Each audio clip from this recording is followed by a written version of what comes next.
welcome back. My name's Jeff, and today we're talking about Social Security. We're trying to decide when you should begin taking your Social Security benefits.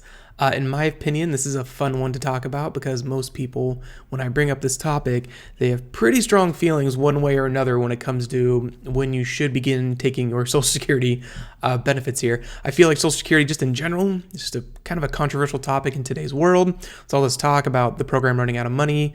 Are you going to lose your benefits in the future? Kind of the list goes on here. So hopefully I don't ruffle too many feathers today when you watch this. And if you do, I don't know what to tell you. We're having fun here. So with that said, let's just jump into an example and kind of talk about Social Security. So we have Mr. John Snow here, who is 62 years old. He just retired and he's trying to decide when to claim Social Security benefits.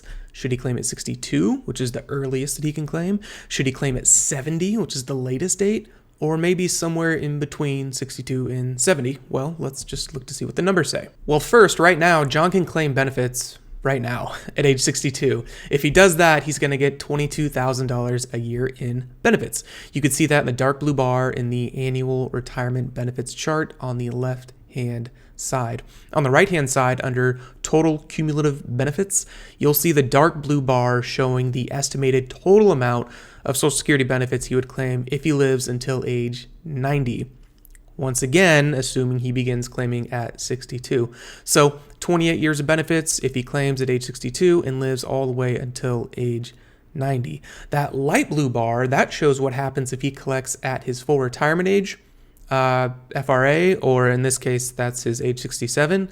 And that last one in orange, that shows the outcome if he waits until age 70 to claim Social Security benefits. Now, the strategy summary, as you can imagine, it's pretty simple.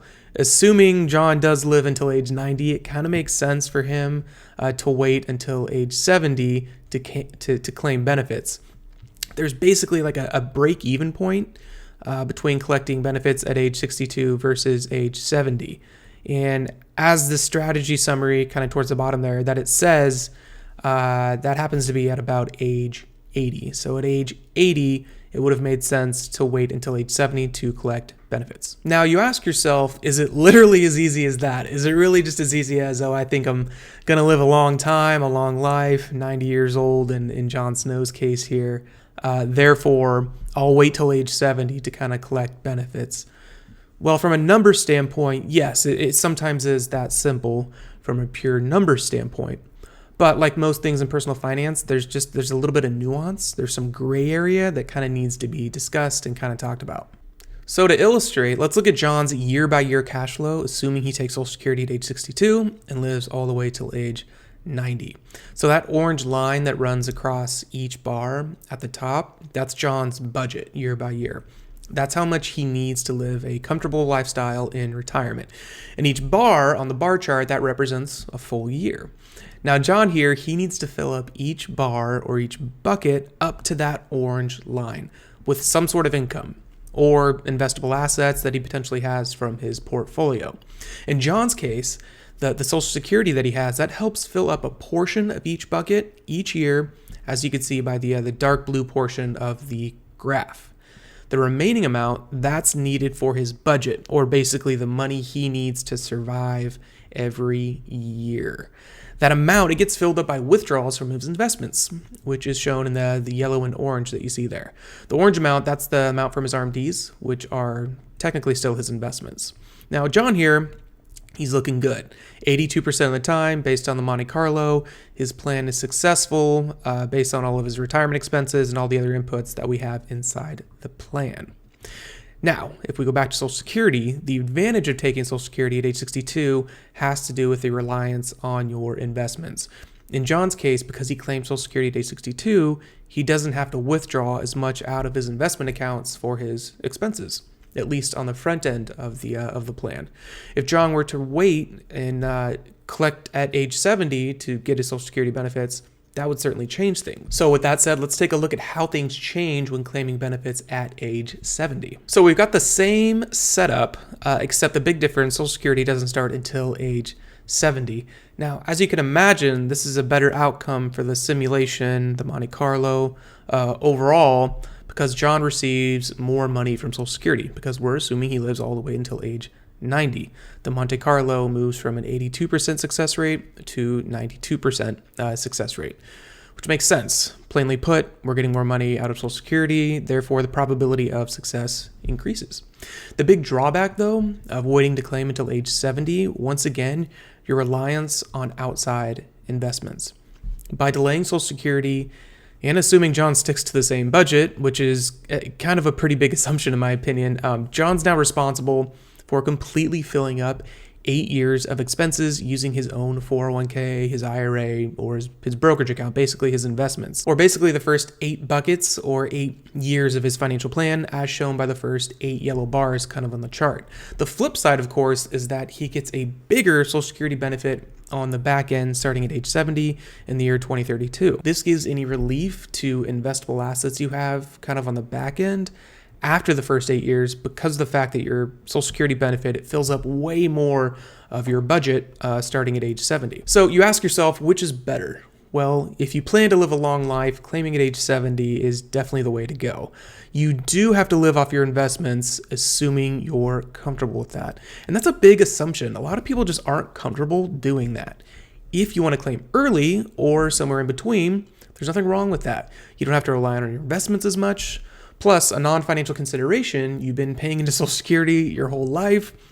Maybe you just feel comfortable kind of claiming early and getting what's rightfully yours. With that said, though, when it comes to delaying benefits and claiming at age 70, there are a few other items to think about. And one of them, of course, is taxes. Once again, here's our cash flow, assuming John claims at age 70. And just to reiterate, our friend John here, he's got zero guaranteed income the first 8 years of retirement. He's exclusively living off his investments and taking money out at his own kind of discretion. Well, from a tax standpoint, this brings up the opportunity to potentially take advantage of lower tax brackets the first 8 years of retirement before Social Security kicks in. Knowing that, John decides he wants to accelerate income through Roth conversions. He decides to fill up the first 2 federal income tax brackets with Roth conversions. And also, quick note, if you're curious about Roth conversions or if you need more clarity on why and what Roth conversions really are, I made another video that I went over what they are kind of in more detail, and I'll link to that in the show notes. So getting back to John, though, he accelerates some income, pays the tax now, and shifts a bunch of money from pre-tax accounts and moves it into the tax-free Roth accounts. Here's what the resulting cash flow looks like when implementing Roth conversions. The result here might look very similar, but something big happened. We almost completely eliminated all of our RMDs, or required minimum distributions, because we moved money from our pre-tax IRAs and into our tax-free Roth IRAs. In a sense, we kind of prepaid our taxes as opposed to deferring taxes for as long as possible. To show what that means, let's dive into what our tax situation looked like before and after implementing Roth conversions. Here's what our tax situation looked like by claiming benefits at age 62 and before we did any Roth conversions. Lots of taxes owed on the back end, mainly because of RMDs. John had a bunch of money in his pre-tax accounts that he kept deferring, and he wasn't doing any proactive planning. So as a result, he was forced to pay income taxes on the back end. Instead, what if John, A, claimed at age 70, and B, implemented Roth conversions? Well, the result is $40,000 in tax savings across his lifetime. Looking at the graph here, each red bar is an increase in taxes paid. Basically, by doing Roth conversions and delaying Social Security, John is prepaying his taxes in his earlier years so that he has less taxes to pay in later years. As a result, he pays less taxes over his lifetime and he ends up with more money. Even though our budget didn't change in each scenario, he's still living the same life and the same lifestyle in each scenario. Now, by this point, John asked me the question, Jeff, hey, I'm still wanting to claim benefits at age 62, but can we still do Roth conversions? I do like the idea of saving money on taxes. Well, John, here are the results of that scenario. So as the numbers here show us, claiming at 62, but still trying to do Roth conversions is actually a worse outcome as opposed to just claiming at 62 and not doing Roth conversions. And the reason for that is, of course, taxes. The Social Security benefit that John takes at age 62, it kind of lowers the viable amount that is kind of converted year by year, since we're trying to fill up kind of the lower income tax brackets. And without getting into the semi-complicated rules of how Social Security benefits are taxed, it just doesn't make the Roth conversions kind of enticing enough really long term. With that said though, let's shift back to discussing claiming benefits at age 70 plus implementing Roth conversions. There's something to remember. Not all retirement assets are equal. What I mean is, in John's case, when he passes away at age 90, he passes along assets that are very different from a tax standpoint, depending on which scenario he chooses. In our first scenario, when John claimed benefits at age 62 and didn't do Roth conversions, here's what his ending assets or his end of life assets kind of looked like. So he's got about $1.1 million, of which nearly 90% is all in pre-tax money. Now, all that pre-tax money, John's heirs, they're gonna have to pay income taxes when they pull money out of those accounts.